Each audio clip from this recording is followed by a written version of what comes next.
Hey everybody, this is Troy Saunders, and welcome to the Bass Group Presents Listening Experiences for the Indie Artist Aficionado.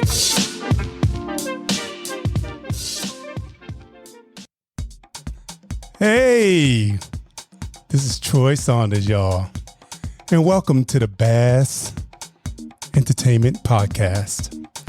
Tonight, we have royalty.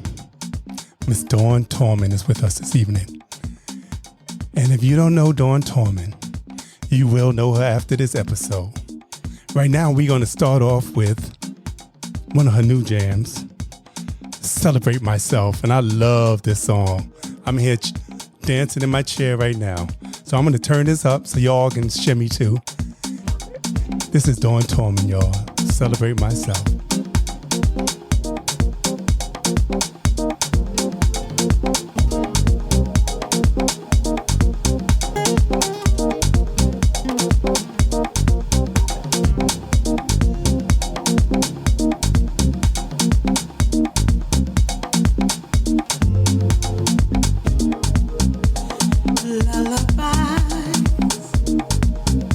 Should never have sad endings.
Yes.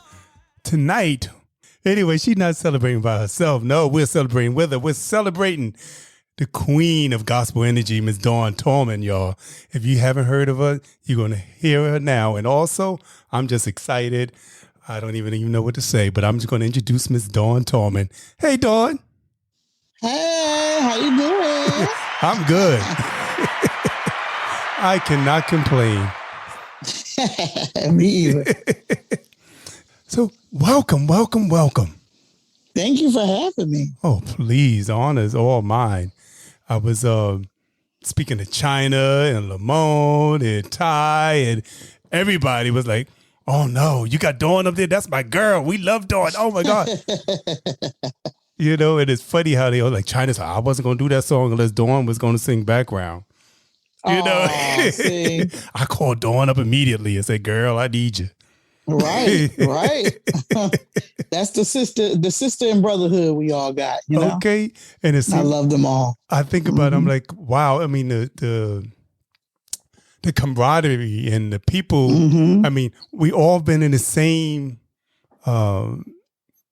atmosphere, should I say. Absolutely. You know, I mean, from Allison Williams. And I think I met you years ago when, with Tony Smith, God rest her soul.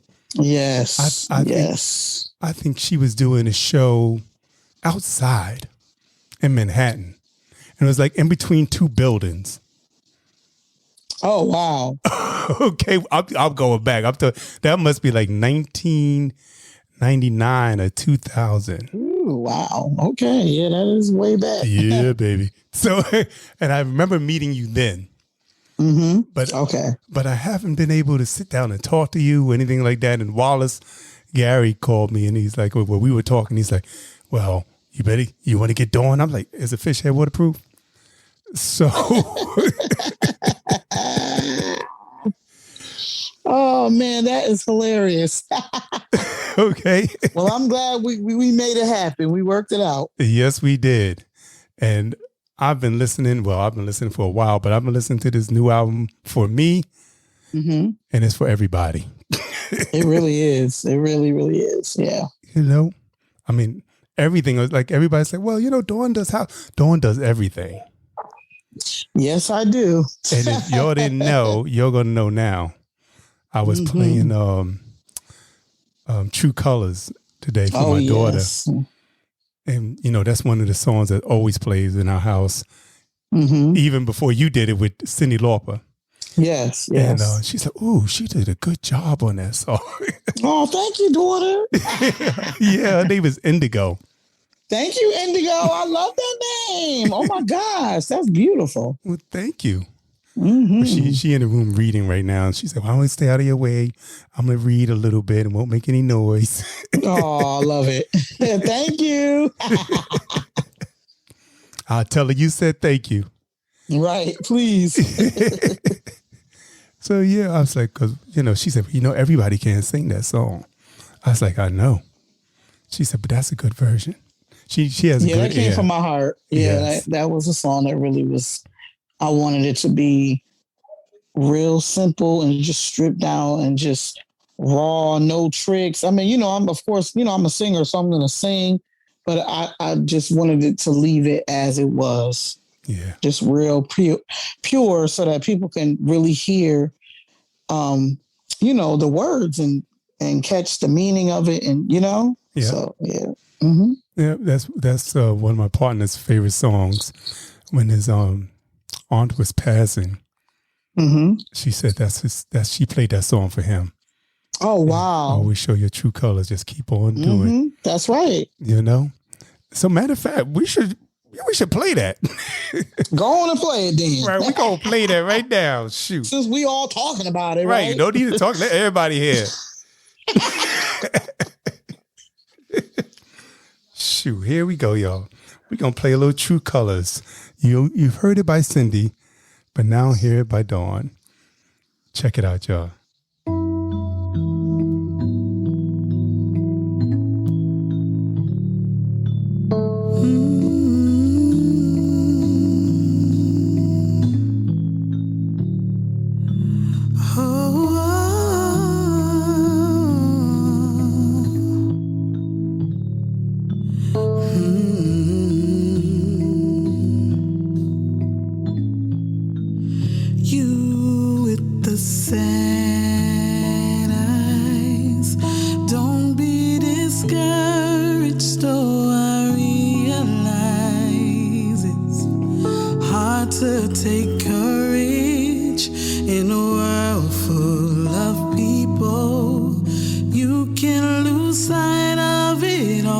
The darkness that's inside you makes you feel so small, but I see your true colors shining through. I see your true colors.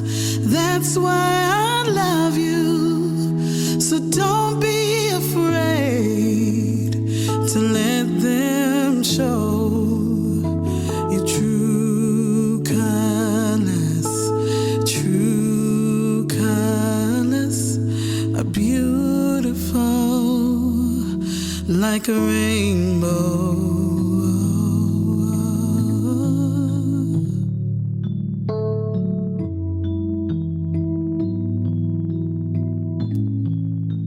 Show me a smile then.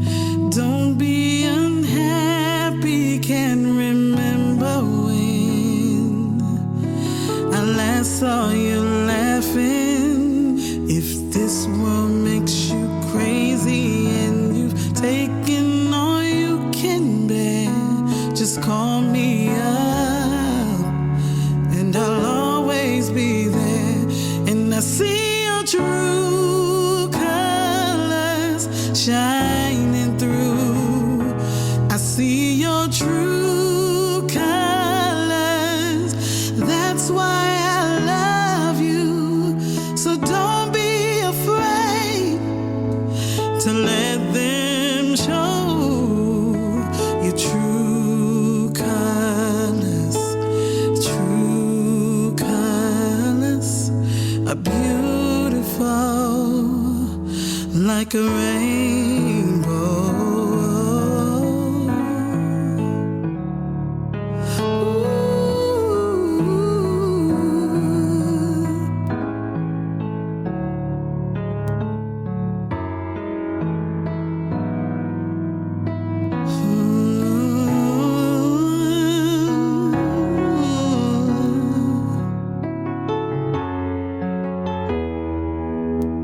If this world makes you crazy and you've taken all you can bear, just call me up and I'll always be there. And I see your true colors shining through.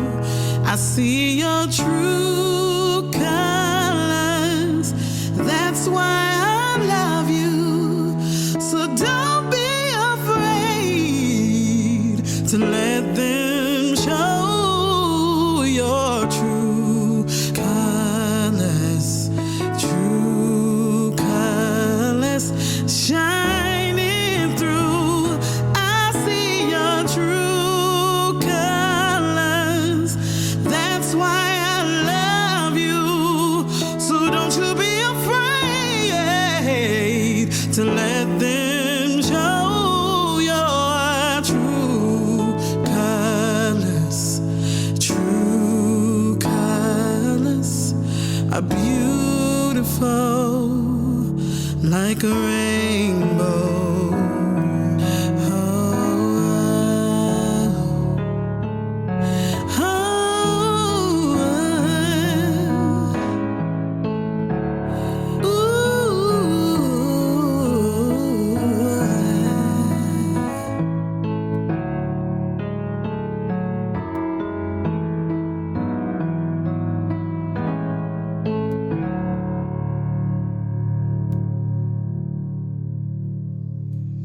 Yes. Didn't I tell y'all that was going to be beautiful?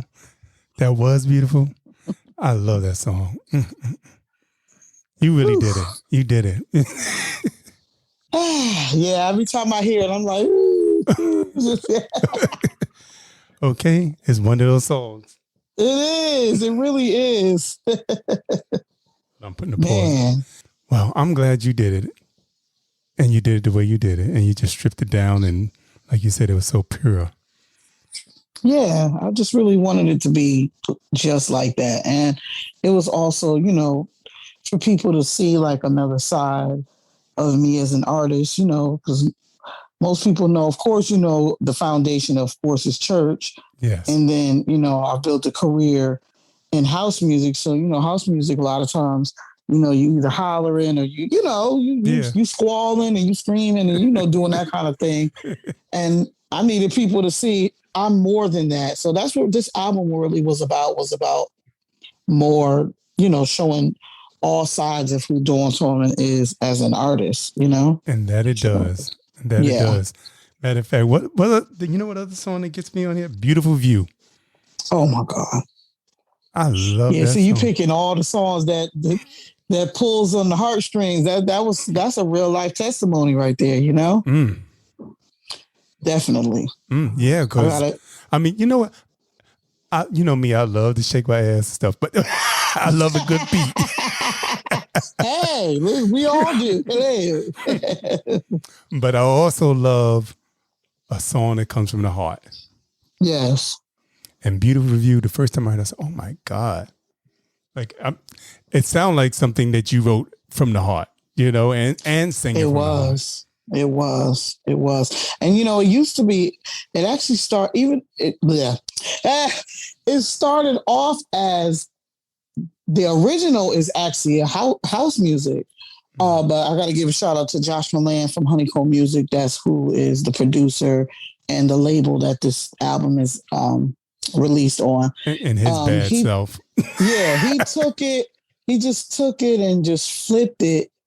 And because it was already dope, the house music way, and people still got the message because it was really about the lyrics. Mm-hmm. But when he slowed it down and just gave it a whole nother life, it just took on a whole different feeling, Yeah. And you really got to sit and listen to what I was saying. And, that song really is a true testimony. It's really talking about low self-esteem and learning to love who you are. And the beautiful view is you, me and you. So, and also shout out to Glenn Thornton, because Glenn Thornton from Slag Records, we wrote that song together. So shout out to you, Glenn. Yeah. So when people hear those lyrics and like really sit back and like listen to the words, it always brings tears to, people's eyes, because they see like, oh, wow. Yeah, I've been there too. That's what I was saying when I listened to her. I said, oh my God, is she singing my life story or something up in here? But I love that because it lets people know that they're not alone. Yeah. That, I'm human and I've been through some stuff, and I want to share my story because there's somebody out there who may be going through the same thing right now, could be in it right now. And this can encourage them to look in the mirror and say, you know what? Don't turn away from this beautiful view. The view is you, Yeah. And so, if you're going to live on this earth, you're going to go through some stuff. Absolutely. Okay. Absolutely. Yes. So you got to be equipped with the equipment to get through it. My thing has always been music. And music helps me get through everything. I think music helps everyone. Music is like the glue that keeps everyone together, Yeah. Believe it or not, I know some people don't listen to music. I'm like, and I got to stay away from y'all. I'm like, let me not be near them, man. Okay. I don't know who that is. I'm like, oh, how you don't listen to music? I don't like music. I like to read. I like to, what? Ooh, all right then. Hey, whatever floats their boat. That's what I'm saying. That ain't me. Okay. I was born listening to music, Absolutely. Oh man. I don't know what I would be without. I know it's so cliche, but it's really true. Like when people say that, music saved their life, or where I would be without the music, that thing is real true to me. Oh, D-Train Williams. What would you do without your music? See? Okay. That's my boy, too. Excuse me. Mm-hmm. He went to Erasmus Hall, too, so I had to shout out that. I had to say D.J. Williams. Or at E. Hall. So, yeah. So, matter of fact, so we might as well play. Hey, since we talk about it, let's play Beautiful View. These are some good segues into each song. I love it. It's so natural. Okay. But that's why I like to have this. I don't like to have it planned. I like to just go and talk. And as we talk, oh, yeah, let's play that one. Mm-hmm. Because I have another podcast called 6 Degrees Of. Okay. And it was with me, Arif St. Michael, and Wanda Titline. Okay. And we just finished up with Chaka Khan. Awesome. Woo, come on. Excuse me. So each episode was something different about Chaka. One was, the first one was artists who have influenced Chaka Khan. Mm-hmm. So I did everybody from Jimi Hendrix to, of course, Aretha, Sarah, Ella, who else? Joni Mitchell. We covered all sorts of music on that episode. That's awesome. And then the next one was just focusing on her unique vocal style and how it has influenced everybody, even though they don't even know they've been influenced. Child, I know I've been influenced because I got the Chaka tones. Okay. But you know, it was so natural. Like I wasn't trying to, but you know, once I was introduced to who she was, I'm like, oh, that stank. You know, she just got that funk and that stank. Okay. And I'm all about the stanky, the stanky vocal.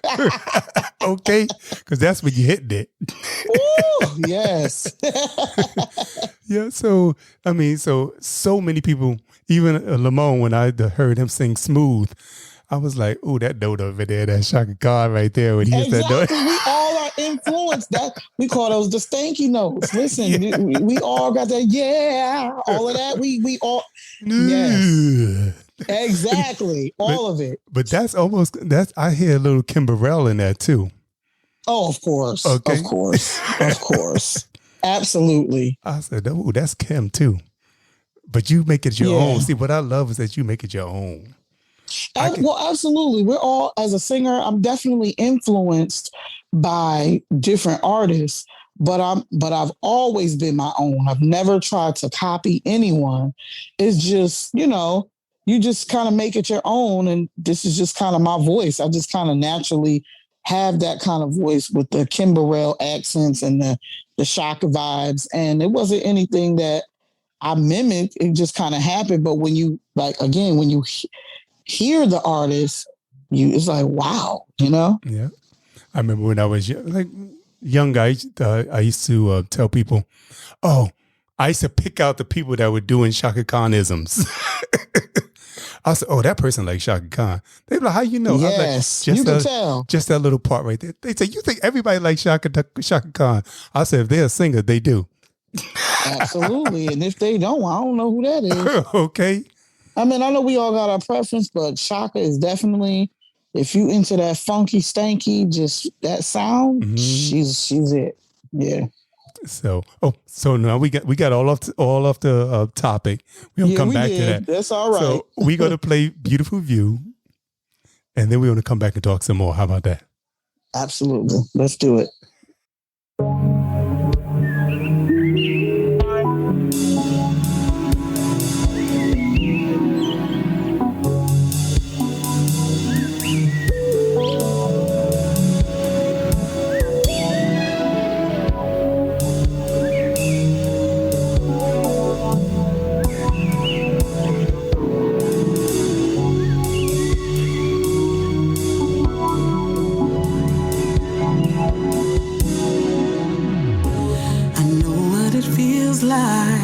To be insecure,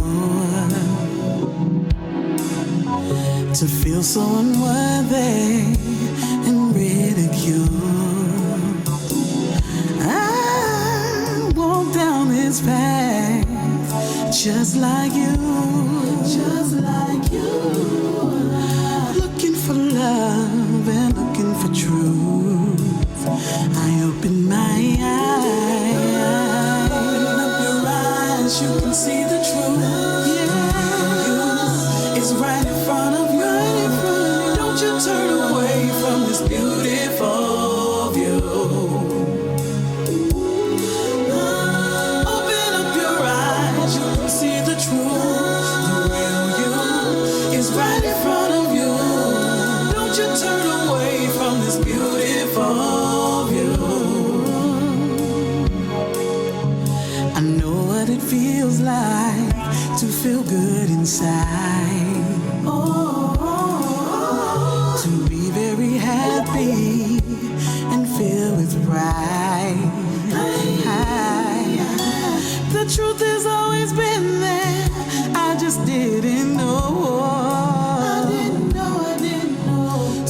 Now that I found it, my inner glow.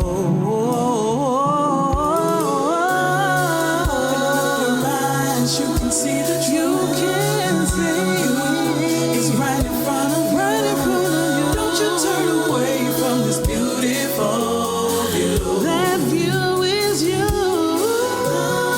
Open up your eyes, you can see the truth. The real you is right in front of you. Don't you turn away. Just from this beautiful view. You're beautiful. You can see the truth. Open up your eyes. It's right in front of you. Don't you turn away from this beautiful view. Open up your eyes. You can see the truth. You can see the truth. It's right in front of you. Don't you turn away from this beautiful view. You're so beautiful. Yes, you are. Beautiful inside and out. Don't you turn away from this beautiful view. You are so beautiful. All you have to do is look inside and see. Yeah. Beautiful view.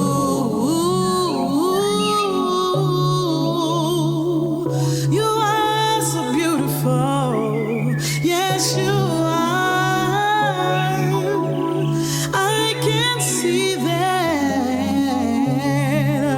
Oh, I'm so glad that you finally found how beautiful you are. Oh, beautiful. You are. You are. You are. Beautiful view.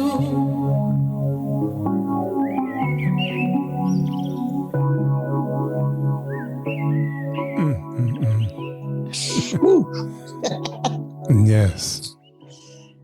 Yeah, man. Oh, Right? Doesn't it do it? Does that to me every time. when I matter of fact, I used this song on Instagram when I made a reel saying that that you would be coming to the podcast soon, and I was like, oh my! And the people that was hit, the likes on that, I'm like, Oh wow. because I wanted them to hear something different instead of the house. So I said, let me put that one on there for Dawn Tallman. I love that. Thank you. You got it, girl. Because that's how I think. I like to hear everything that somebody can do. If I can hear something different, I'm like, I'm gonna put that out.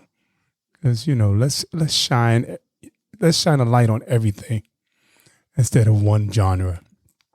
So. I love that. And that's just kind of where I'm going now. Like, okay, I'm almost, over 20 plus years doing that. Of course my foundation is church and R&B and that kind of stuff. But, I've been blessed to have a career in dance music and house music. But again, I just wanted people to see that, wow, there's other sides of Dawn. A lot of people don't know that, I'm do a lot of backgrounds for a lot of artists, in the studio. I work with a producer out here in Connecticut named Chris Big Dog Davis, who's a 2-time Grammy-nominated producer who has about 20 top 10, 20 number one songs on the smooth jazz, charts. And I've been blessed to be able to work with him for the past 10 years. And I'm on like so many artists that we all know: Maysa, Phil Perry, Gerald Albright, Chante Moore. I mean, that's just to name a few. Who's Nick Coleon, all these smooth jazz artists. So a lot of people don't know if they love those artists. And I'm sure you've heard me on a lot of those songs. You just don't know that it's me. Okay. And that's another thing I miss about albums, because, back in the day, I'd sit back and read the album. I knew everybody that was on. I was like, that's so-and-so the credits. Yes, the liner notes. Yes. Yeah. Now they you don't do get that anymore. No, and it's a shame. It is. I was just speaking to Lamone about that. I was like, those liner notes, boy, they were the lifeline. That's how, that's how you get people to buy other stuff too, if they know that this person is on it. Well, shoot, if Dawn is on there chirping, I know it's a bad song. She don't sing no bump stuff. Well, that's why, when stuff coes out and I post it, I let people know, hey, yours truly on the beat, background vocals or this and that. I'm featured on this, whatever. So, hey, ain't no liner notes. I'm gonna create some. I'm gonna let y'all know. Okay. I'm gonna let y'all know. Okay, I'm a part of these 2 Grammy-nominated projects. I'm on this. I'm doing that. So, yeah. But I know what you're saying. I miss the old school way of how music was done and how people got their flowers and got credit and just, yeah. I don't know. Well, I'm starting to collect my albums again. So on vinyl. Yeah, yeah. Okay. Yeah, vinyl is definitely a collector's thing, but there are people who really still collect vinyl, and love vinyl. I think for me, the single for me is when it first came out a couple of years ago. We did a vinyl and it sold out. People are still saying, are y'all going to put that on vinyl again? And it's just such a process. You know what I mean? Yeah. The cost and the process of doing vinyl sometimes can be a bit much. And I think that's why a lot of people kind of skip over doing vinyl. But vinyl is very much still alive. People would, there are people who really just buy only vinyl. Well, I don't buy only vinyl, but I'm definitely. No, but there's collectors, overseas DJs and different people. They only play vinyl. Like there's some people who are hardcore vinyl buyers and collectors. So they are out there. Matter of fact, there's a place right there on Federal Road, Jerosa Records. Oh wow! I never knew that. No. Oh my God. No. Wow. You go in there, they got so much stuff. I'm gonna have to check that out. Yeah, I told Monterey to go there. Oh wow! He said, "Troy, okay. I got my life in that place." Okay, I'm gonna have to. Okay, yeah, we'll talk after. I need that info. I'm going there. I gave it to Lamone also. Wow, that's awesome. Yeah, he got everything up in there. Whoa! New stuff too. Okay. I will be checking that place out. Shout out to them. Yes. Keeping the art alive. Yes. Keeping it alive, So, Danbury. Let's talk about Danbury. Whoa. Now, I'm a transplant because, I was born and raised in Brooklyn. Brooklyn. All right. But first I moved to New Fairfield. And then I sold that house and I got partnered and they lived in Danbury. So they said, I'm not going away out to New Fairfield. That's the sticks. Yeah. Oh, yeah. What made you come to? That's so funny that I'm from here, born and raised, and you live here. That is crazy. Yep. Oh, man. Well, wow. At the time, I was partnered with somebody else when I moved to Connecticut. And they had friends that lived in Richfield. And I said, well, Richfield is nice, but I can't afford a Richfield, okay? Right. And you see rich in the front of it, right? Right. They said, well, look at New Fairfield. It's a nice place, and the schools are good in New Fairfield and blah, blah, blah. Because at the time, I was thinking about maybe, when we get to Connecticut, adopting some kids and stuff like that. Yeah, gotcha. And so I said, well, let's go to a good school district. Let's go to New Fairfield. Found a nice house there and moved there. Now, the sad thing about it is that my partner committed suicide. We was just living in Connecticut for about not even a year. Oh, my goodness. That's yeah, that's something. Whoa, I'm so sorry to hear that. That, put me into a swirl for, yeah. Yeah. So, a couple of years later, I was introduced to my partner now, and that's when they said, "Well, I'm not moving out to New Fifth," and they lived in Danbury, and I said, "You know what? Don't look like I'm having kids right now. I got this big old house. Let me downsize and just move to Danbury. I can save some money, yabba, yabba, yabba." And that's what I did. Unbeknownst to us, a year and 3 months later or so, a year and 6 months later, we were asked to take Indigo. Oh. And that's how it happened. They asked us to, be her parents. Her mother did. That's amazing. And how old is Indigo? Indigo's 11 now. She's going to be 12 in a All month and a right half. now. Yeah. So it's been... Okay, so since I'm your neighbor, we're going to have to do lunch. I'm going to have to come on over. Oh, come on now. Come on. I am. Look, I invited myself. Look. Okay. Indigo plays violin, piano. Oh my God. Okay, yeah, I'm coming over to get me a good old concert, okay? I'm going to sing, and then I'm going to let her play the violin or the piano, and we just going to entertain y'all. How about that? She going to be all shy. She like, I can't play like that. Like, yes, you can. I love that. So, yeah, she started playing violin like when she was 5. That's amazing. 5? I did my first concert at 5. All right. My first performance was at 5 years old at a church. In Danbury? Yep. And the thing about it, I say, you know what? There are a lot of Black people in Danbury, but this seems like there's not a lot of Black culture. It used to be, just so you know, it used to be. And I actually moved away. I moved out of Danbury, like mid 90s, because I wanted, of course, you wanted to sing. I'm finally out the house, I'm moving to New York. I'm pursuing my career, all of that. And of course, I moved, was there for a while. And then when I came back, because I had got married and I had, my kids, I was like, okay, New York is not it for me. It's, when you become a mom, it's a parent, you just change, like I was just like, okay, New York is cute, because my daughter was born in Brooklyn. I'm like, yeah, I want my kids to grow up the way I did. The yellow school bus come pick us up, go to school, live in a house. I just wanted that for my kids. So when I came back here, it literally was like a different world. Wow. And not bad, but it just was a different, it was just different, Well, that's what Michael said. He said when 20 years ago in Danbury was totally different. He said the Brazilians had Main Street and they would have parties and, there was a few restaurants there and people used to go dancing. And he said now, the mayor chased everybody away. Pretty much. Right?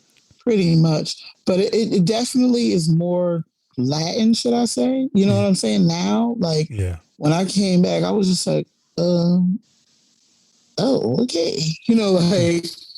I was just seeing more and more, like you said, Brazilian stores, Portuguese, Spanish, so, and it was kind of like the Black culture was not, it wasn't there. You're right. Yeah. I'm like, they still had one club, but that's old school, the Elks Lodge. That might be the only Black thing. And I'm like, all these Black people in Danbury is no soul food restaurant?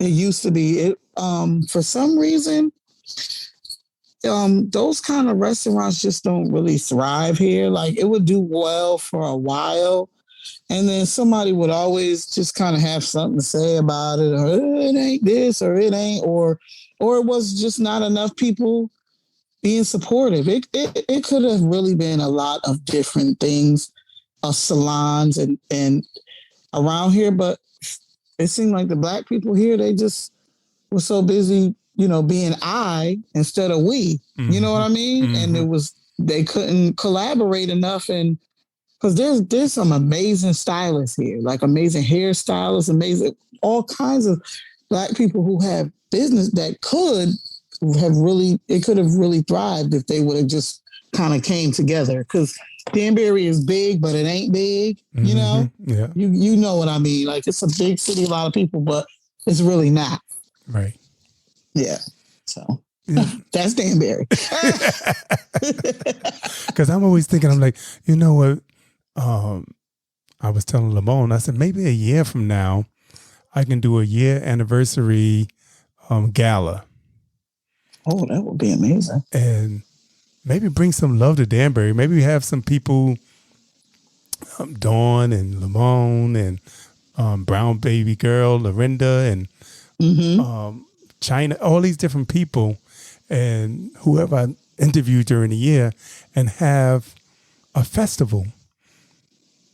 And then I'm thinking that would be cute. You know, and I'm thinking also, I'm like, well, maybe people from New York would come and stuff like that. Even if it's at I said, maybe I can get the Palace. I'm like, because they got some more tired shows up in there. I can't. Listen, yes. Oh my God. But they also have down on Main Street, well, it's called Ive Street. That's almost like a strip of clubs. That was really popping back in the day. Like that was like the strip of clubs. There's actually one club I gotta shout him out because he's Black owned, and it's called Joy Lounge, and it's on Ive Street, and they're doing really well there. It's a Black owned business.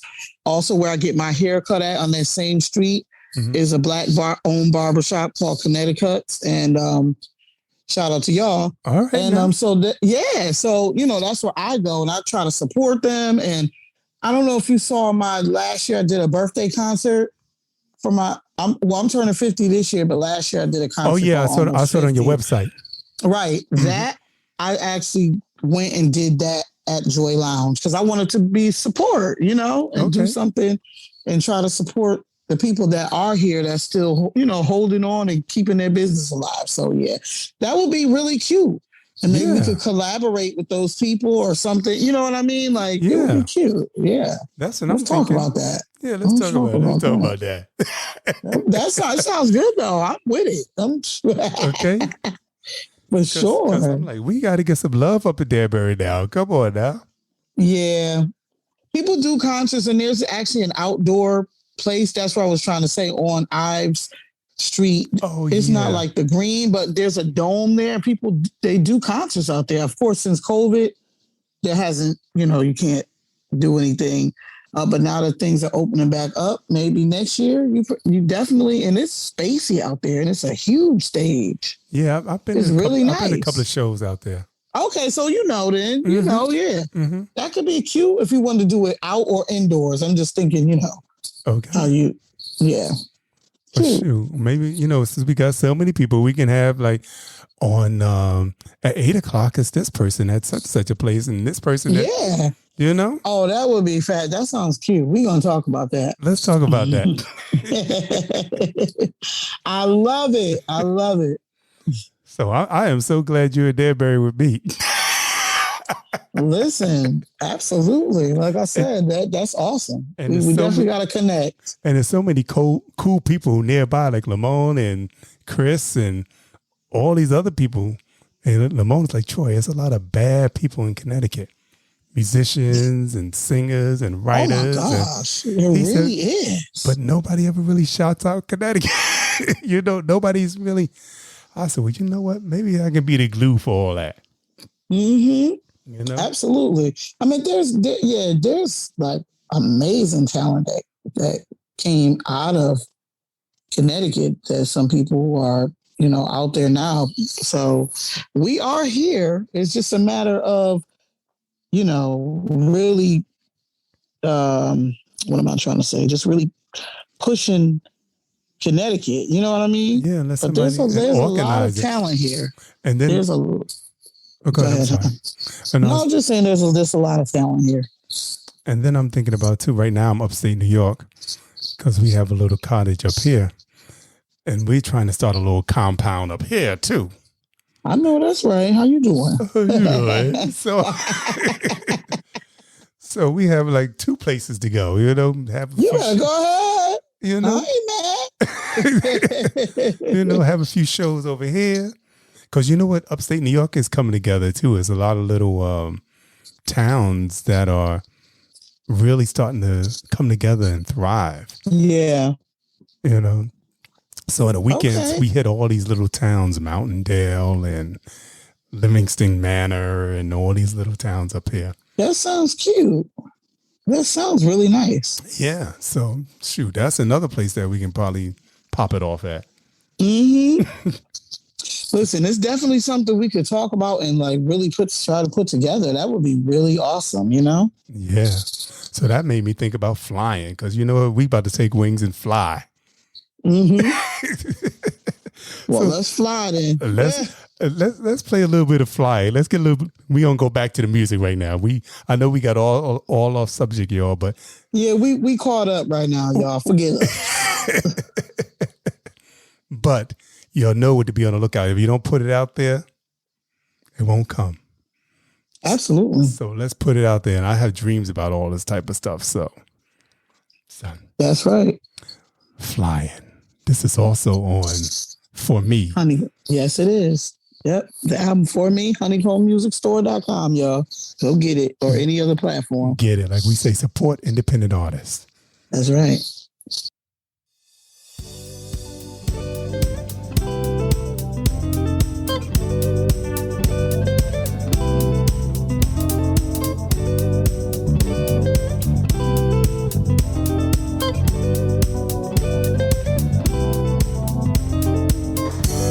If I sent you a message in a bottle, it'll never get to you.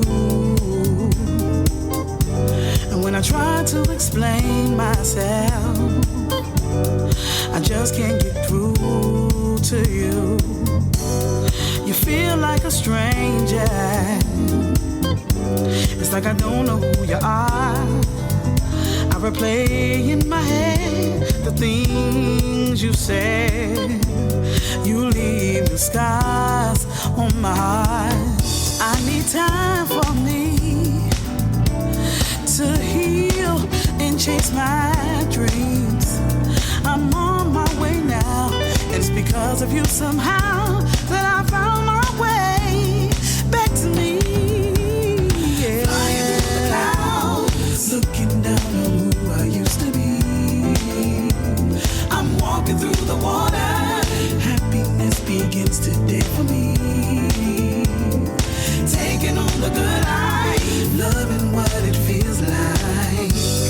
Yeah, yeah.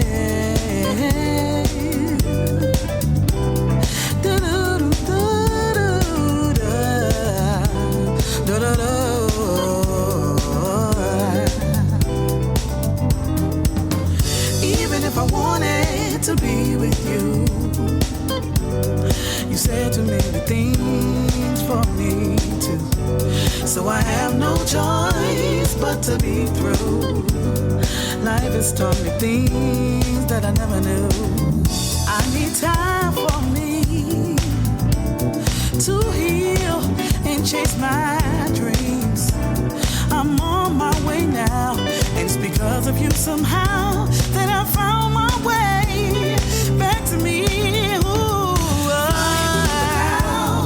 looking down on who I used to be. Who I used to be, yeah. I'm walking through the water. Happiness begins with me. Oh, taking on the life, loving what it feels like. I need time for me to heal and chase my dreams. I'm on my way now. It's because of you somehow that I found my way back to me.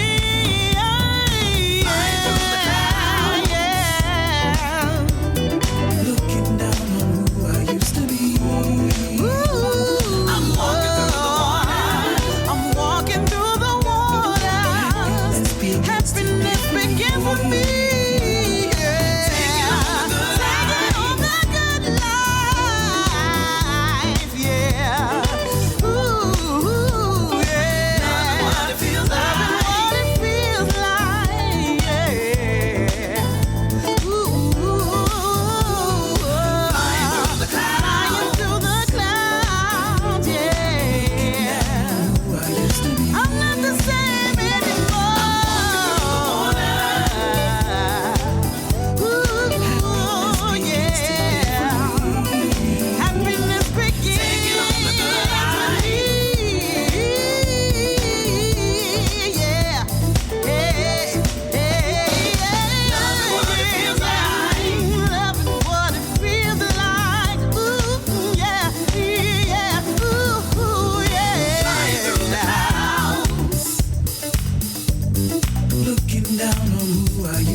Yes, I'm loving what that feels like. Mm-hmm. That you can hear all the Chaka up in there. Okay. Loving on the Yeah, see? That's that Josh Milan boy. Just throw that stank up in there, Love it. You see me over here just bobbing my head, just bouncing up and down. It makes you do that. It makes you do that. Yes, it does. So you said, now how old are your kids? Maybe they come and hang with Indigo.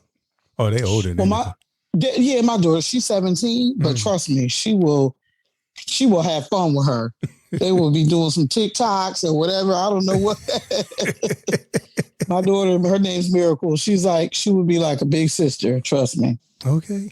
Mm-hmm. The sad thing about it is that Indigo is, I'm an older parent, so everybody that I knew that was my age, their kids are like 30 and stuff. Yeah. Yeah, I understand that. I understand that. Yeah. It's always feel like she always has to be by herself, or she's in adult conversations, and and it's not like it was when we grew up in Brooklyn and stuff. Somebody right next door going outside to play or something.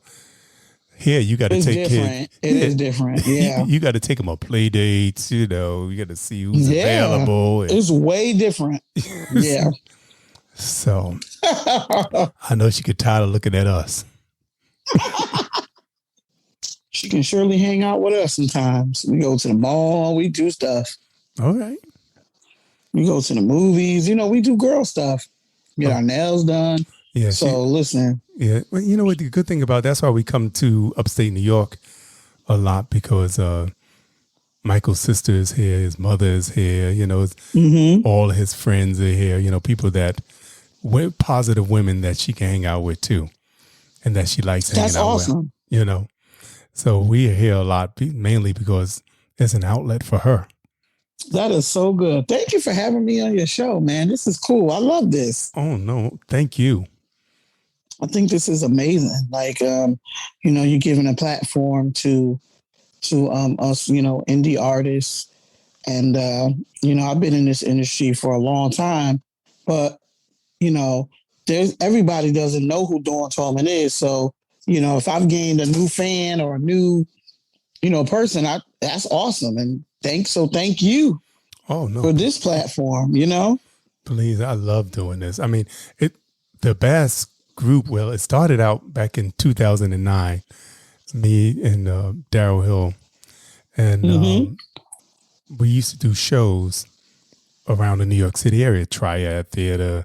Back in the day, they had Gospel Uptown. Remember that place? On 125th Street. Oh my gosh, yes. Yeah. You went back. Okay. And then they changed it to GU. Yeah. Because people was like, oh, I don't know. Gospel might, the gospel. I remember that. Oh my gosh. I did a couple of shows up in there. Yeah. Oh my, dang, you just brought me back. Kind of forgot about it. Yes. Yeah. Wow. So we did a few shows up in there, like Allison Williams did a show with us, and Brown Baby Girl, and Trina Bashard, and Ra Ray. I did the Rasan Patterson background singers show. Oh, that was cute. Okay. Yeah, but shoot, they were chirping that night too. And, I know they was. And Trina had a cold, but she was still chirping. They was throwing stuff at the stage. They was like, "Sing, Trina, sing." See? So yeah, I mean, so that's how the whole thing started, was back then in 2009. That's awesome. Okay. So I've always, well, really even before that was with, I think, well, first of course it was Chaka. Chaka was the glue behind everything. It seemed like everybody that I meet has something to do with Chaka. It's always a Chaka Khan thing. And it always started with, I had a website years ago called Chaka's House. And that's how I met Tony. Oh, wow. Okay. Because Tony was on there, on the message boards talking. And I said, "Is this Funky for Jamaica, Tony Smith?" She's like, "Yeah, baby, it's me." Maysa too. Maysa used to be on there talking. That's how I met Maysa also. And oh, wow. Okay. And, see, small world. Okay. Child. So Tony said, "Come on down to the Y." come on down to Cafe Y and see me on Thursday night. I said, okay. So I came down there and we hit it off and we was hanging out. And that's when I met you somewhere around there. It was around that time. So that was like 99, 2000. And that's when okay. And that's when I met Maysa also, because she was on the chat room. And I was like, is this Maysa, Deep Waters, Incognito Maysa? That sure is her. She was like, yeah, baby, it's me. She said to say, they come on down to, I think she was performing with Bluey at some club in Manhattan. I'm trying to remember. She's going to be here this Thursday. Where? In Waterbury with Chris Davis. Are you out of town? Yep, I'm still over here. Oh no. Okay. Yes, she will be here. Oh man. Nope, I'm still gonna be upstate because Indigo is going to horseback riding camp. Oh, that is so cute. Okay. Yep. Well, if you see her, tell her I said, hey. I sure would. I may go. I'm not sure myself. I got a busy weekend myself. So, Kenny Bobian and I are doing a versus. Oh, yeah. I see that in this Saturday in Irvington. I saw that. New Jersey. It's going to be fun. It's not even about like battle. You know what I mean? That's my brother. He's basically the king of Gospel House, and I'm definitely the queen. Okay. And so we just wanted to come together and do something fun. You know, it's for a festival out there in Irvington. And so that's going to be a lot of fun, just to laugh and talk about our music, you know? You know, I was going to put this out next week, but you know what? I think I'm going to put this out this week. Especially because I said that, sorry. Well, no, I was thinking about it anyway, because I was like, you know, the show is coming up in Irvington. And let's put it out this week. All right. Yeah, I'm going to put it out this week, y'all. Okay. Look. You know? So like people say, Troy, just throwing them out now. And then next week I got Ty Stevens. Oh, my. Yeah. I love me some him. Isn't he bad? Listen, we were in, right before the pandemic really, kicked in. Mm-hmm. I was out in Japan with Louis Vega and EO Elements of Life at the Blue Note. Don't you know he was there? Get out of here. He was out there performing, and he came to the show. He came both nights. He came both nights to the show, and at the last show we came backstage. He brought us some beautiful flowers. He is just the sweetest man. I love him. Yeah. And he can sing his face off. Yes, he can. I told him, I said, you all of Manhattan Transfer just rolled up into what? Child. Yeah. Yeah, he's a sweet, oh man. I'm definitely would be tuning in to listen to that. But that was so crazy that he was out there when we were out there, and he came to the show and he just enjoyed himself, and we had a ball. That kind of reminds me of one time, I met Lettucey back in about 2001. Mm-hmm. And we've been friends ever since. And one time she just went over to the Jazz Cafe in London. And I said, I'm going to meet you out there. Me and Wanda, the same young lady that's doing the podcast with me. Me and Wanda said, we're going to meet you out there. She said, no, you're not. No, you're not. I said, yeah, we're going to meet you out there. So we got tickets and we flew out to London to a show at the Jazz Cafe. So when I love that place. Josh and I did that, 2 years ago we did that? Mm-hmm. Really nice. Yeah, it is a nice place. Oh, my God. So we called her, from the Starbucks across the street. And she said, where y'all at? I said, we across the street in the Starbucks. She's like, no, you're not. I'm like, yeah, we are. She said, no, you're not. So she came out. She said, oh, my God, I don't believe you. I came all the way from New York for my show. Oh, I'm like, that's support. Okay. So I was like, yeah, shoot, heck yeah. And this is your first time here. I said, we got to be supportive. So, I mean. That's amazing. That's my girl doing her singing, so. I mean, she can sing her face off. Oh, okay. But anyway, back to Dawn. I'm here. Look, right. We keep going off subject, but you know what?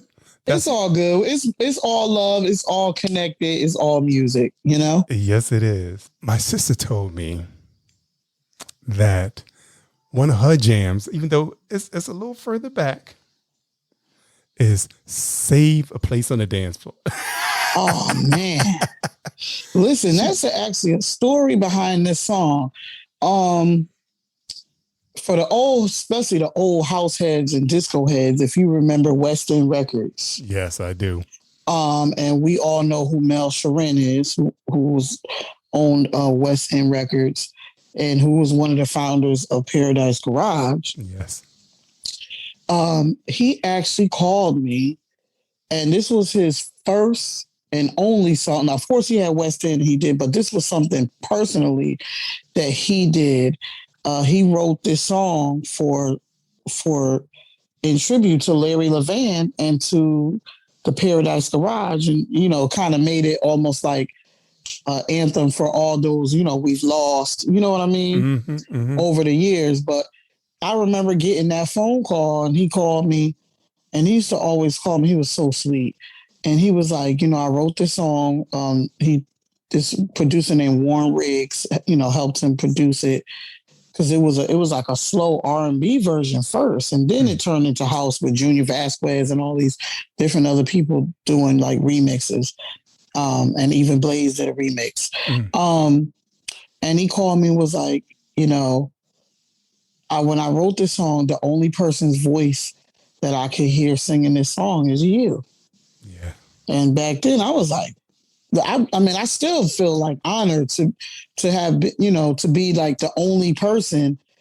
This one song he ever wrote, I'm the person that's on the song, He knew you could bring it home and make people feel it.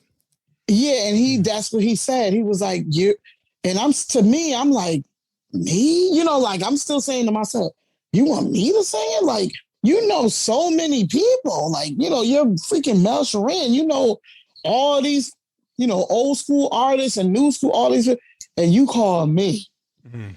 I'm like, wow. So it was really an honor to be able to sing this song. And this song has definitely been an anthem at a lot of prides, Yes, it has. A lot of pride events. And I remember performing this during when the Orlando shootings happened at Club Pulse. And I remember singing this in tribute. So this song has really touched a lot of people. And still to this day, people still play it. It's in their playlist. DJs still play it. This song has a lot of meaning to it. So yes, it does. That's my story about it. Hey, I love those little backdrops on it. Yes, so people know, like, exactly. And Mel, this guy was iconic in the music industry, and for this to be his one and only song that he's ever written, and I'm on the one and only song, that's a big deal. That is a big deal. Yeah.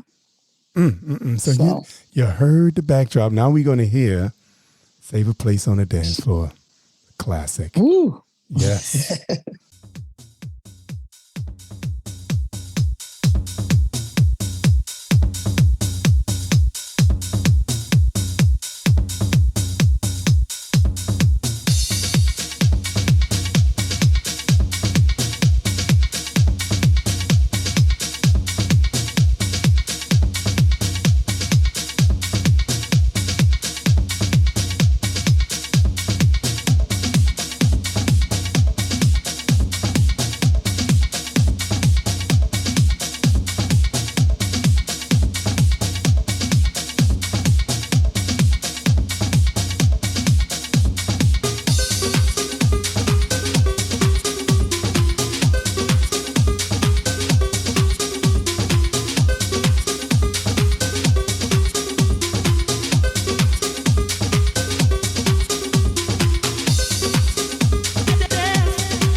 Yes, baby. That's a classic right there.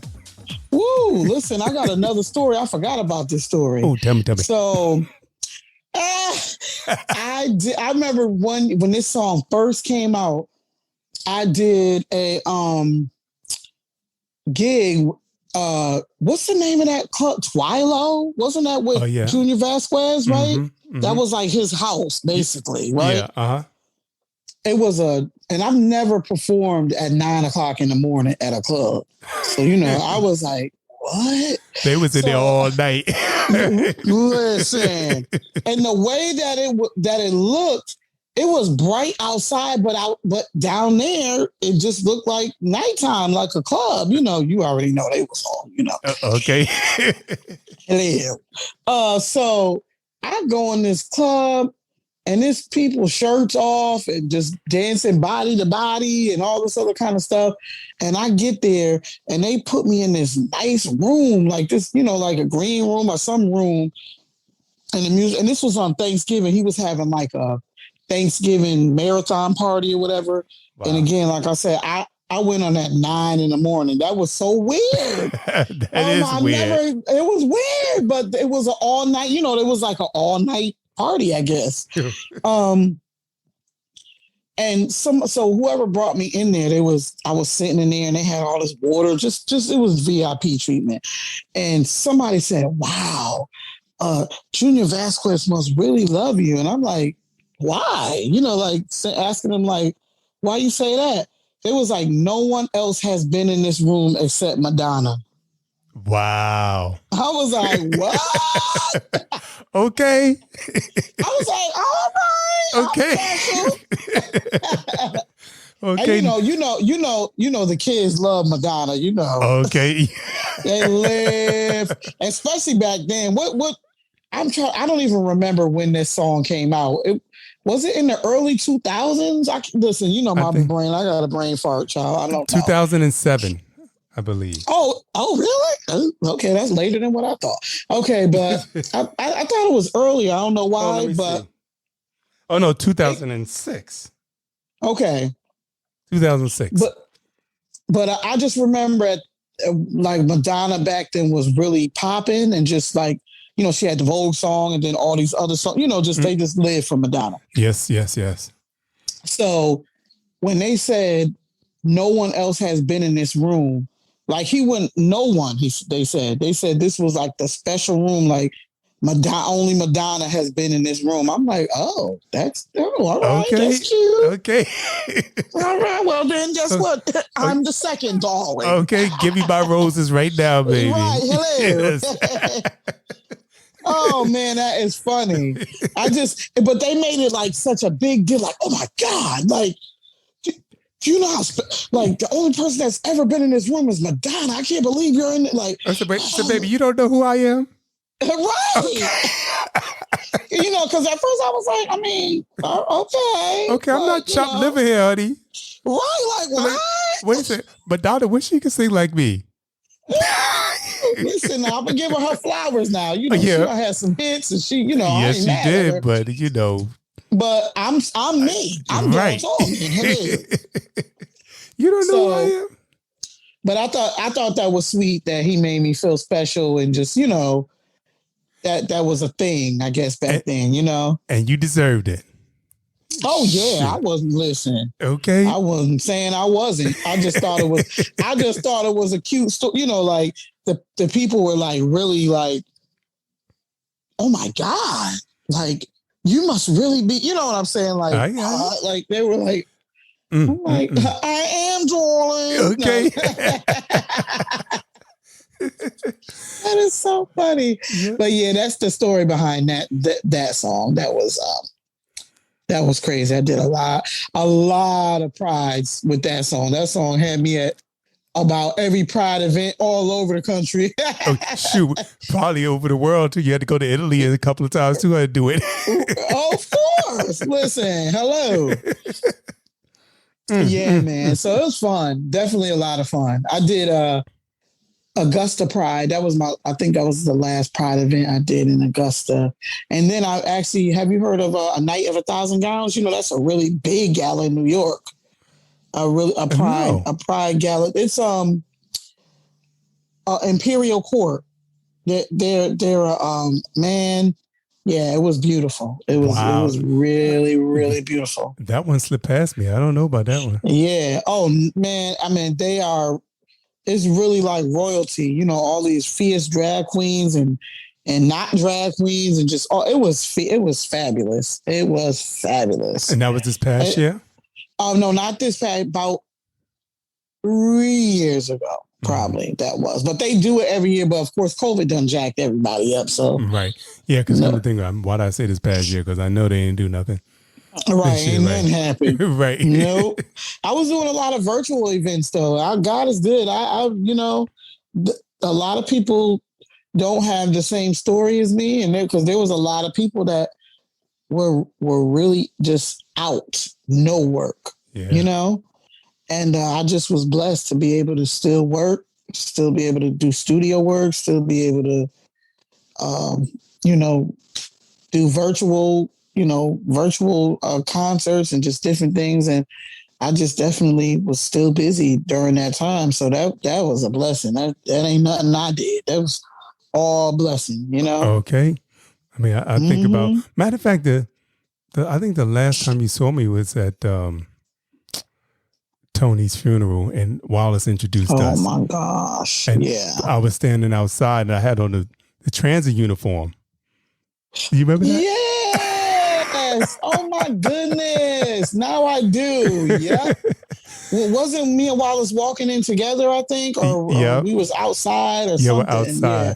And I couldn't stay. I was there for a while. That's why I got to get back to work. Yeah, and you had to go back to work. That's right. Now I remember. You still work for transit? No, I'm retired now. Oh, hallelujah. That's why that's why I said, let me start working on my passions again. Let me start, getting my people out, I love that. Wow. So, yeah, I retired. Well, really, my official retirement date was this year, March 16th, on my birthday. But wow, I left last year.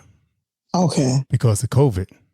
Yeah, of course. Yeah. And, we not only did we have indigo, but we were fostering a 2-year-old girl also. Wow. So, I couldn't, they weren't going to school. They weren't going to daycare, and somebody had to be there. So listen, I know I almost pulled my hair out trying to be a teacher up in here. The good thing is that Indigo learns very quickly, and she's good. That's awesome. She was good remote. Good. Yeah, and you know what? My daughter actually did better too. It was a lot, but she was able to. I'll be honest. When it first started, I think it was a little uncomfortable for everybody, but because she wasn't distracted with kids, you know what I'm saying? The classroom and all that, she had to concentrate and just do that work, Yeah. Yeah. And Indigo, thank God, did good. Matter of fact, her average was like 96. She better work. Yeah, so she had high honors. You better brag. Come on. That's what I'm talking about. Okay. That's right. And she goes to Westside Middle School. Oh, my God. My daughter used to go there. Yeah. Now, let me tell you some history about that school. That school used to be called Mill Ridge Intermediate. I went to school there. Wow. That was an intermediate school, and there's a school up the street. I mean, you know where West Side is, and there's a field, right? Yeah, and the other school up there. The other school, that was the primary school. That was Head Start through 2nd grade. So that I went to Mill Ridge Primary, and then when I went to 3rd grade, where West Side is now, it was from 3rd grade to 6th grade. Wow. Yep, and I went to school there. And I used to live in Mill Ridge, where those houses are. I grew up there, and my father used to, in that same field, my father knew a friend who was a cowboy, and he used to. Now imagine us, 2 black girls, because I have one sister, in this black neighborhood, and you got these white guys pulling up on horses in front of our house, and we going riding on the horses in that same field. Shoot, we have another friend that used to live over there. Denitra. Mm-hmm. She lived there over there too. And wow.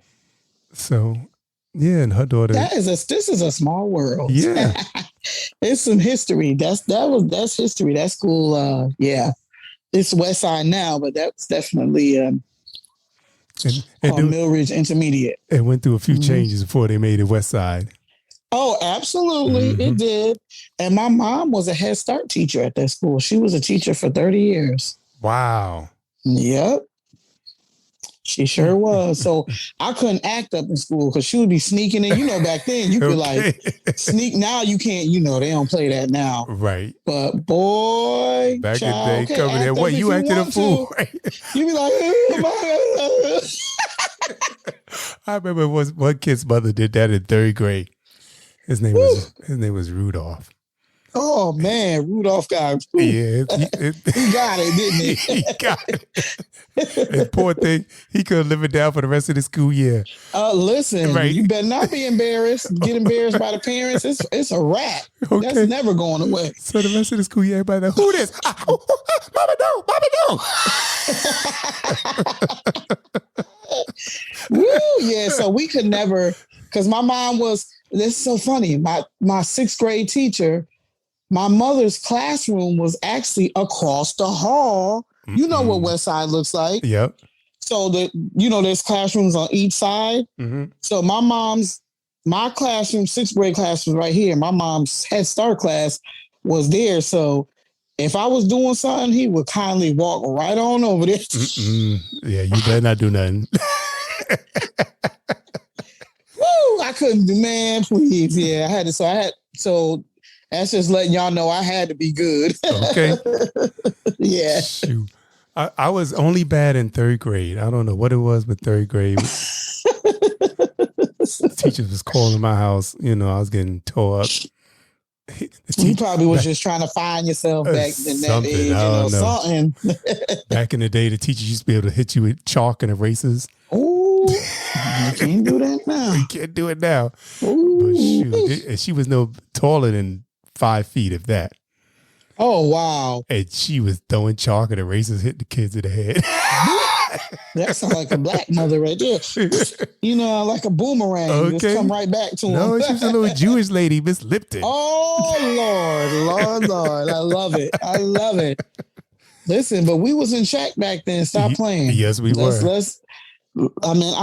was always in every era there's problem kids, but it's not like how it is today. It's so much different. We really, people would try it, kids would try it, but it seemed like they would just only go so far. You know what I mean? Exactly, because they know.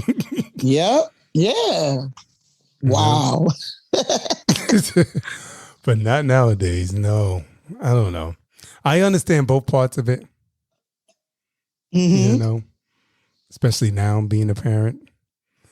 But once you become a parent, it kind of changes it slightly. You kind of because you get both sides, Yeah. Because, I have friends talking about, yeah, blah, blah, blah, blah. I'm like, yeah, I know. That's the way we were raised. But right. It's not like that now. You can't do that. You know what the truth is? Mm-hmm. Every kid can't handle that. That's not like every kid. A whooping ain't gonna help every child. You know what I'm saying? Like, that's kind of all what our parents kind of knew because that's how they grew up. Right. You do something bad, you got tore up. You know what I'm saying? You got the belt, you got a switch. That's kind of what they know. I wasn't like that with my kids. I'm kind of a yeller. You know what I mean? I was kind of a yeller. I mean, if I had to, tap, I would go there. You know what I mean? Mm-hmm. But it wasn't my initial just, you did something, let me go get the belt, because that don't really, for me personally, I just felt like just going to get the belt and whoop you. Right. Maybe for that second. Mm-hmm. But I want to explain to my kids why I'm tearing you up or why I'm putting you on punishment. I'm going to tell you, know? Yeah. We didn't get that. We didn't get no explanation. No. No, you know what? My parents used to explain sometimes. They used to explain. Well, yeah. Well, you knew. Right. What I mean is, you knew you was acting up, so you got a whooping. That's what I mean. But yeah, it's just totally different. It is. Oh man. So. Oh my goodness. Thanks for playing my music and. Oh no, thank you. Y'all out there in Bassland, right? Bass. That's how you say it. Bass. Excuse me, like the fish. BAAS. Yeah. Matter of fact, that's what I was going to tell you.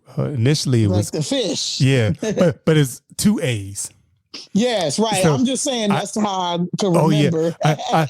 I had to change it to Bass because initially, it was called Banging Ass Artists. Oh, what's wrong with that? I couldn't open a business account with that name. Chase wouldn't let me open an account. Now of course, that was in 2000. Probably nowadays you could do it.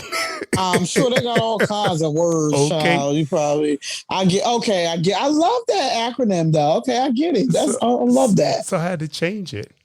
Because I remember, when I first said, banging it, China. Yeah, child, I love that day. Yeah, I had T-shirts made with the logo on the back, banging ass artist, and on the front, love it. On the front said, "Are you banging?" And then I love that. And then another one said, "I'm banging." So I like that. I still need a T-shirt. You better find an old one and let me get one. I love that though. I really do. Yeah, but I really appreciate the play. I got to keep coming back to that, and just to thank you. And for those who are listening, y'all better go check me out. You can find me on Instagram, Facebook, and all those. Well, yeah. Look, I'm on TikTok too. I don't do that much, but okay. I'm not even on TikTok. I need to get on TikTok. I'm not on there though.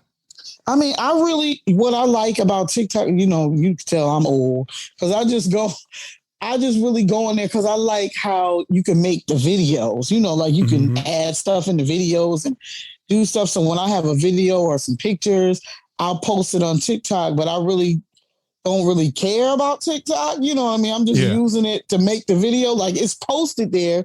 And I think I have like maybe 2,000 followers on there. All right. And I'm like, okay, I remember I posted it was a 7-second clip of myself and Bob Sinclair. And I was singing Feel the Vibe. That song was really big. That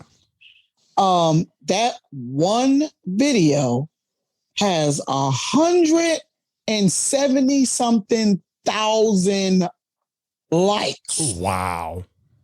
That one bit. I literally wasn't even like trying to post it for that. I just went up there because I wanted to add some sprinkles or something to it. And I hashtagged his name, of course. And I I put the name of the song, hashtag Bob Sinclair, hashtag my name. I think I hashtag dance music or house music, whatever I put. I'm not kidding you. I had 90 followers. The next day, I had 1,700. Wow. Like, what? From this one video, when you go back and look at the video now, it's like 170 something thousand or 180 something thousand views. I'm like, whoa. And then the other videos is like 100 views, 2 views. And that one video. You just need that one, don't you? Listen, sometimes I couldn't believe it. I was like, now I see how people like can go viral or can something can be so popular that quick. That was crazy for me to literally see like that happen in a matter of minutes. Like it went from 90. I remember it was like 90. And then like an hour later, it was like 990. I was like, wait, where are all these people coming from? Okay. Like I didn't know, like, it was just like all these followers, and then all these comments. It was crazy. That was the crazy. I was like, oh, now I see what these little youngins be doing, Okay. They just trying to get some instant fame. I see. I wasn't even thinking about it in that way, like at all, Mm-hmm. I have a friend of mine's, her name is Lois. Her son is on TikTok, and matter of fact, he was on BET recently. how I became a viral sensation. And he's a designer. Really? Yeah, he's a designer. He designed these bad dresses. Like he does some dresses for Chante and, you know, all women. Oh, wow. So when he in between designing, he's TikToking, he's dancing and all this other type of stuff. So wow. He has millions of followers. As a matter of fact, that would be great. He made one up for his mother, which is my friend. I've known her since third grade. And now they up there dancing and everything. Really? Yeah, so Mama Lolo got a 1,000 or something followers. You know, so, listen, these TikTok things is like crazy. Okay. First of all, I don't think... Look, I just looked just now because, we can do... It says it has 196.4K views. That is crazy. That is crazy. On this one video? And then I'm looking at a video now that says, one video got at least 1,000. All right, I see it. That's something. I said, why am I going to do TikTok? I was like, what am I going to videotape myself doing? First of all, I don't think I want everybody seeing me like that. I don't know. Yeah, I don't do like the dance. Of course, my daughter does that kind of, all the dances and different things like that. And she'll say, Mom, can you do a dance with me? Or can you do something? And I'll have fun with her, Mm-hmm. But I'm not on there, like for that. But it was just weird how that one video just went off. Crazy like that. Yeah, that wasn't even my purpose, like at all. So that was really weird. And I'm assuming it's, Bob Sinclair, his hashtag and certain different hashtags that I put up there and it kind of drew some attention, Yeah. I got to think about that. I mean, I don't usually put a lot of hashtags. I need to start putting more hashtags in my thing. You should. Actually, that is a way for people to find you. Like when I post anything I always post my name. I hashtag my name because there are people who actually follow me and they follow like on Instagram. Mm-hmm. If you go in the search engine and you just put Dawn Tallman, if you press the hashtag with Dawn Tallman or anybody, it'll say follow and you can follow that. So that way all things Dawn Tallman will always pop up in your news feed. You'll never miss anything from me because you follow my name. Got it. So if you start hashtagging BAAS, your thing, to every post that you post on Instagram, people will start to see that. And it also we're a little on the seasoned side, so we don't know. I don't like to say the older side. We're on the seasoned side. Okay. So there's a lot of things that we don't know that these young kids know, about, creating content and just creating a buzz, and promoting. So from this day on, when anything you post, because you have a brand, so you need to hashtag every post. Make sure you hashtag BASS, hashtag your name, hashtag like any kind of your other show. You can always just start hashtagging those kind of things.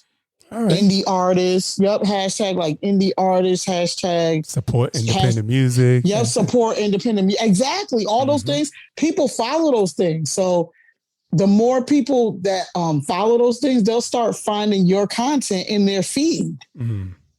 Yeah. So words like Instagood, Instagram, all of that stuff. If you hashtag it on Facebook, does it show up in Instagram? Yes. No. It'll show up on Facebook because Facebook hashtags as well. Okay. So people will see those hashtags and if they say they went again in the search engine and put Dawn Tallman, they'll see the hashtag Dawn Tallman. Anything that I'm in on Facebook, all of it is going to pop up. Videos from other people's posts. If anybody else, like when I go overseas and I do shows, because you don't know who's all in the crowd. You don't know all those people are not your friends. Right. So I always hashtag my name, and that's how I find a lot of videos of myself from my performance from other people. who might have been at the show and they video or take pictures. And that's how I get all my content, because they're hashtagging or they're tagging me in their posts. All right. Yeah, I'm going to start hashtagging. Yeah, do that. I'm telling you. And listen, I'm talking to somebody out there who may be an artist or, trying to create some content. Listen, this is our brand. This is what we do. And if you don't do it, nobody else ain't going to do it. Okay. So, I noticed that. We're not in that old era anymore where we could sit back and just be artists. Okay. And let the big machines do it for you. I lived that era. It was cute, but we ain't in that era no more. And you have to, I have to. I mean, I'm here. I'm working the Facebook page, the Instagram, the TikTok, the Twitter. That's a lot of work on top of being a mother, on top of, being a worship leader at church, just living life and then trying to still be an artist and it's a lot of work, but I'm telling you, hard work pays off. And if you gotta do it. That's what I told Michael. He's like, oh, what are you doing? I'm like, you don't know how much I got to promote this stuff. I got to, not only that, then I got to edit the podcast. I got to do this. I got to do that. That's a lot of work. Yeah. It's a lot of work. You work hard doing this. He said, you need to get paid some money. I said, right now I'm doing for love, but it might turn into something later on. Who knows? Listen, that's right. In May, and when it does, guess what? You'll be prepared because you already done put the footwork in. Okay. So you got experience, you know what I mean, to do this kind of stuff. Yeah. So this is just some advice for some young up and coming artists out there. Listen, you got to promote yourself. You can't sit and think that other people are going to do it for you. Some people are blessed to have other people be able to do stuff for them, but where we are right now, you literally have to push. And that's how a lot of people do get signed to what's kind of left of the music, record companies. They almost want a ready-made artist already. This is not like Motown. This is not like... It's not no artist development. You got to be developed when you get there. Nobody got time for that. Yeah, they ain't like what they say. Ain't nobody got time for that. Okay. They don't want that. They want a ready-made. They going on your Instagram. They going on your Facebook, your TikTok, whatever this social media platform. They are going to see. They are looking to see your content. They're looking to see how many followers you got. Are you engaging with your fans? You know what I mean? Yeah. Are you doing shows? This is how people are getting signed. They're not getting signed because they're just that great. Right. And we just being truthful here, Because I used to go to some of these festivals and I used to be like, how are these they're whack? This is just my opinion, right. How are they getting on these showcases? I used to be kind of mad, I could sing, why I'm not, and back then, you had 3 followers doing sit down. You may be able to sing circles around them, but you ain't doing nothing. You don't got no content.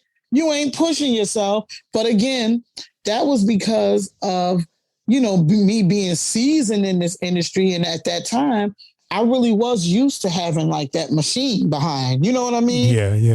I'm from the 90s, especially in house music, Nervous Records, all these other big labels and all these. They was big machines. You didn't have to do nothing. I had agents. I had men, all this kind of stuff. Yeah. And I could just sit back and be cute and just the limousine just come pick me up and go do the show. And I come back home, with my couple $1,000 and just whatever. But, things have changed and I had to change with the time. You have to. You gotta change with the times because it's different now. And people are more visual now. Oh, definitely. You almost have to cram a whole bunch of content in a minute or less because people's attention span ain't what it used to be. You know what I'm saying? That's why I was so surprised when I said that video was literally 7 seconds. Yeah. I looked at it. It's 7 seconds. And you got almost 200,000 views. Wow. I mean, what? What was that? No, you just said something about people's attention spans. I was just thinking about an article that I read and how the record, the length of a song is shorter now. Listen, and they don't people literally have whole rap songs that's 2 minutes. Yeah. And they're hit, like mega monster hits. Yep. And the songs are not even 3 minutes anymore. Nope. And it doesn't have a build-up. It's right. It goes straight to the heart. That's what. Boom. That's where they started at. Yeah. As soon as it come on, it's like, boom. You know what I'm saying? Like, there's no build-up. It's just no build-up. That's for us, seasoned saints. Right. Look, we want to go on a journey. You know, we want to be taken. You know, us. We love music. We want to. We from. Not to say that this music is not good, but you know what I'm saying. We from the good music era where it was songs that told stories, that took you on a journey, that just took you. You know, you was down here, and then by the time you got to the end, you was woo. You know, now it's just straight hit you in the face. Like, wait, what? Right? Is it over already? Well, I it's just got over. slapped. Yeah, like, but guess what? It's the way of the world. For me personally, though, as an artist, I feel like for me, I'm just still staying true to who I am because I have a fan base. Yes. And people love what I do. And I tell people, stay in your lane, do what you do, and your people will love what you do. The Bible speaks about your gift makes room for you. Yep. And it's really true. When you stay true to who you are, trust me, your fans, your people, they will love what you do. Yeah. So I don't conform to, because today it's this, mumble jumble rap or whatever. Now that's what I want to do. And then tomorrow is back to this and that. Nope. I'm staying true to me, but I'm still staying relevant now. You know what I'm saying? You still gotta put your ear out there and still kind of hear what's happening, because you don't want to sound like all dated or nothing. Right. You know what I'm saying? Yeah, yeah. But I'm still staying true to me as an artist and what my fans first of all, what I love first. Okay. And then what I know that my fans love about me. You know what I mean? Mm-hmm. So I can't just go changing on y'all right now. You know what I mean? Yeah, yeah. Yeah.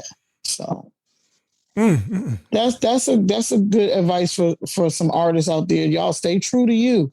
Don't conform. I have a question to ask you that it was in my mind. Mm-hmm. What would you tell 25-year-old Dawn? Ooh. Yeah, what would you tell 25-year-old Dawn that she might need to know in the future? That she what was oh God. That I'm worth it, know my worth. That's what I would tell the 25-year-old Dawn. Yeah. Know your worth. You do not have to settle.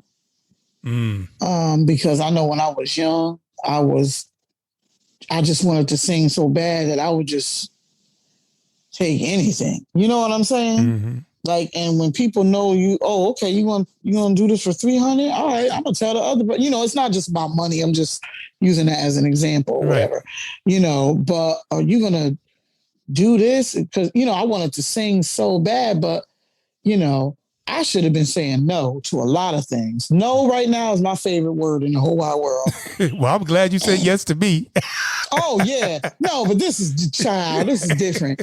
But I would tell her seriously to know your worth and to not be afraid to stand up for yourself as an artist. You know what I mean? Mm-hmm. And not let people, I probably could have been, bigger or whatever, if I would have kind of listened, quote unquote, bigger, as people would say, yeah.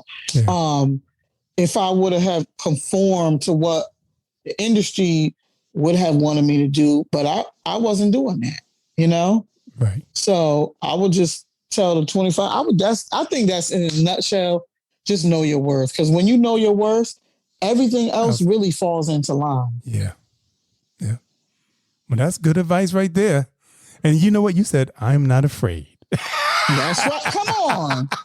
You got a segue. All right. So you know what?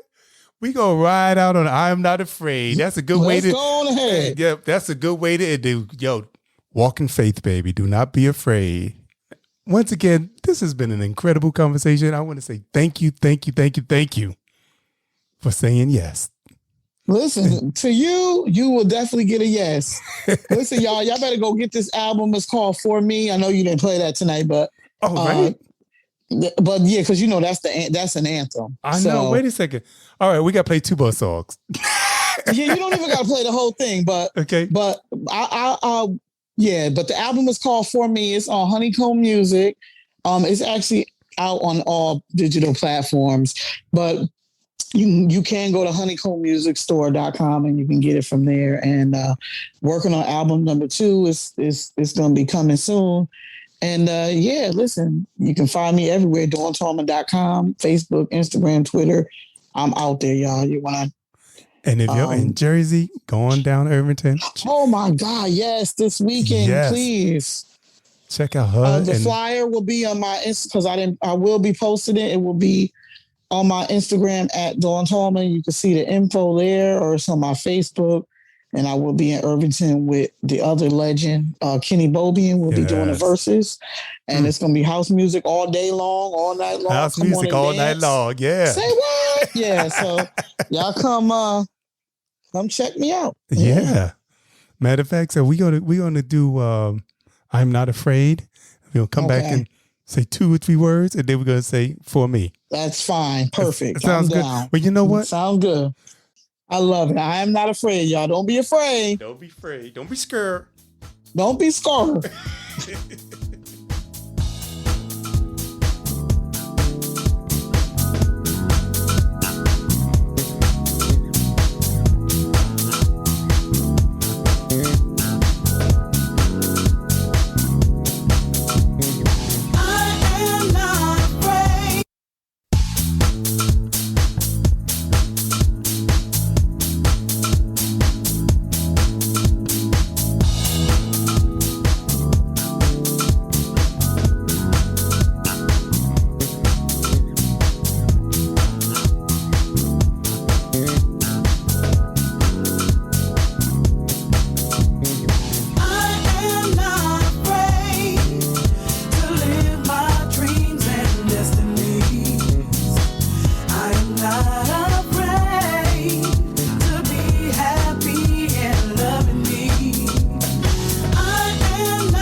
Yeah. I always said I was going to play a little bit of it, and I just can't stop. I just want to play the whole thing. Oh, man. Listen, man. Woo! I said, when am I going to fade it out? I was like, well. It's so hard. Here come another good part. I don't want people to miss that part. All right, maybe I'll fade it after that. Oh, no, but then come to Stan. I like that, too.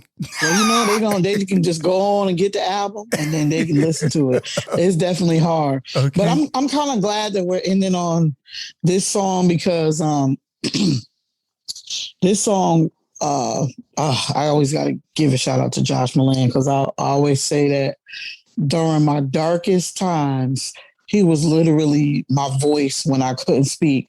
So this album really was birthed out of like a divorce and just like a real rebirth of me as a person. You know what I mean? My whole life, it was just really beautiful. So this song for me just simply talks about choosing happiness even in the craziest times. You know, we've been through COVID, we've seen a lot of deaths. We had a cuckoo president. Mm-hmm.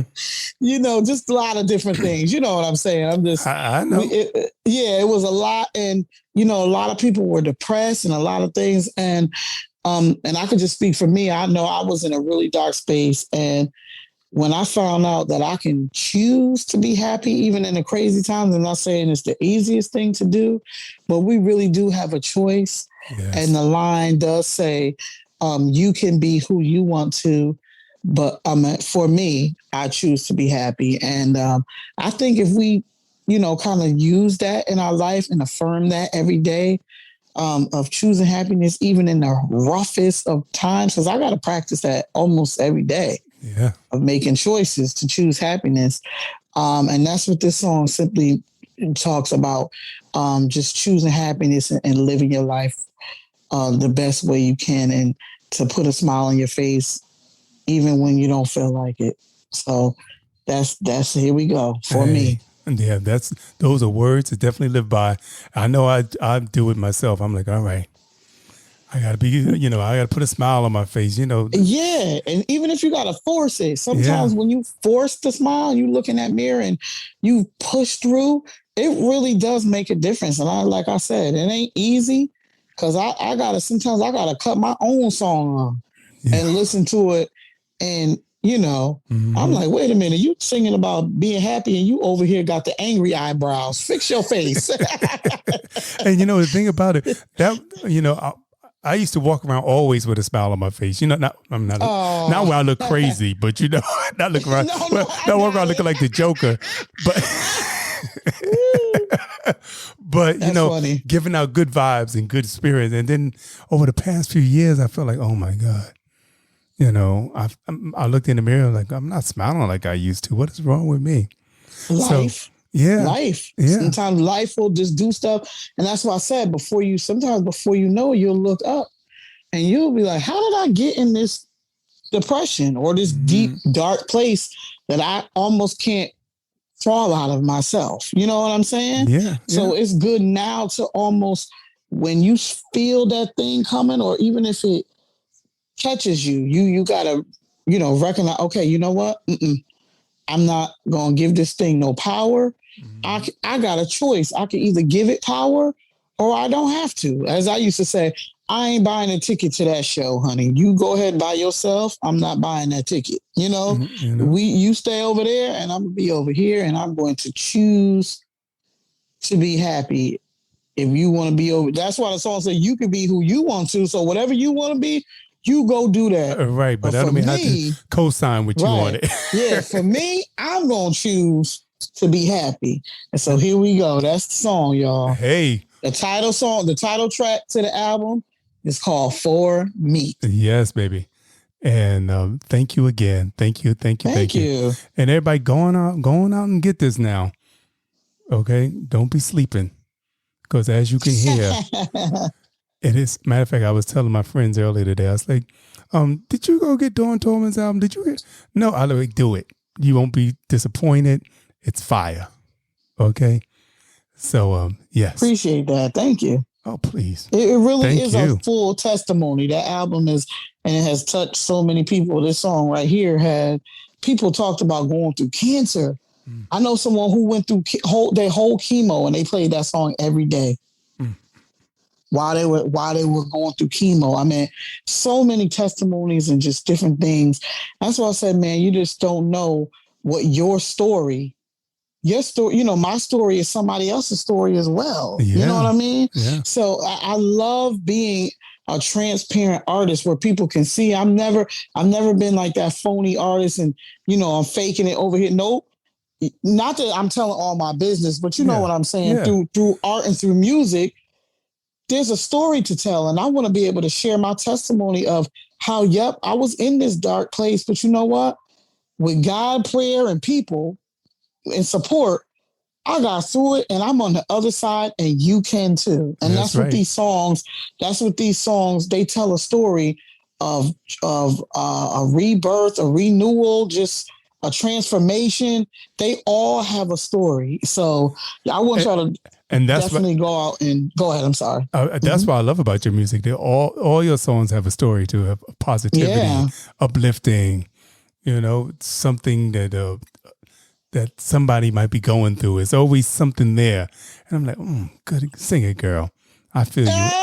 I'm there with you, I love it. I love it. That's just who I am. Of course, I can do the party songs and, I'm an artist, so I can sing anything. Mm-hmm. But Dawn Tallman, the artist, is what I want to present to the world, is always going to be something uplifting and something that's going to encourage someone, put a smile on somebody's face, maybe even a tear in their eye, something. That's just me. And that's what I want my legacy to be, that, I got to share my love and my story with other people, just to let people know that you are not alone and I'm here. Look, I got your back. Okay. All right, yo, we going to ride out with For Me. What else can we say? Yeah, we can say good night. I had a good time, Tyra. Okay. I had a good time. Look, I had a good old time. Me too. I'm thinking about Tyrone. You heard I'm at Troy. Listen, Lord, look, that was my ex-husband named Child Troy. Look. It was Troy, really? Yep. Oh man, look, I can smile now, but woo. Well, I'm glad you said yes in spite of. No, I'm good. You be like, child, I know them Troys. They a best, child. Them Troys? No. Just kidding. Anyway, no, on a good note, on the ending note, yes. Thank you for having me. I really appreciate you. We was up here chatting our faces off, child. Yes, we were. But it was fun. I really enjoyed myself. And I definitely would love to come back when the new project comes out and definitely talk about it for sure. Oh, please do. I will. Thank you again. Thank you. We having such a good time. It's hard to get it, start the song. It really, that's what I'm saying. But I love that. I love that about conversation. Like our conversation, it was just, it's natural. It's not, like, so what are you, none of that, So right. Hopefully they got to, you guys got a chance to get to kind of know Dawn Tallman in this way and, just go. You can find all my music, not just For Me. There's a whole bunch of, it's almost 30 plus years of music. Please. If you Google her name, Music, please. it'll come up. Oh right. My goodness. You be up there for 3 or 4 days trying to listen to all the music. Yeah. So just go check me out. You want to be uplifted. You want to move your feet. You want to, be serious. Hear some gospel, whatever. I'm your girl. Yeah. Check me out. Yes, she is. And once again, thank you. And we are going to ride out with For Me. For Me. Honeycomb music, y'all. Okay. Shout out Josh Milan, Adam Cruz. Love y'all.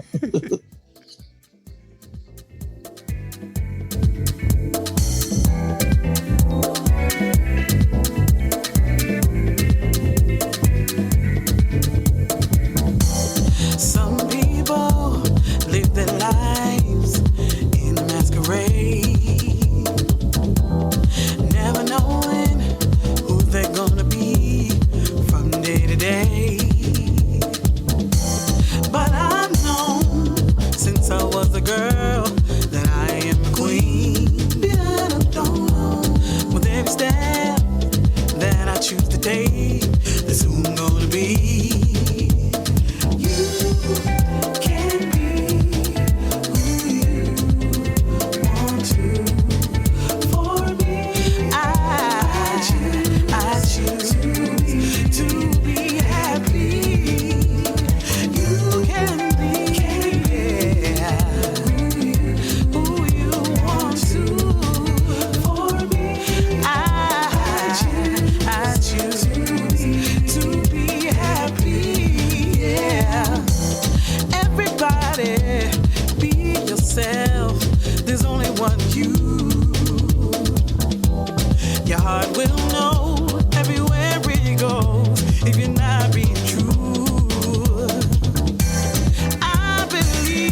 be a part.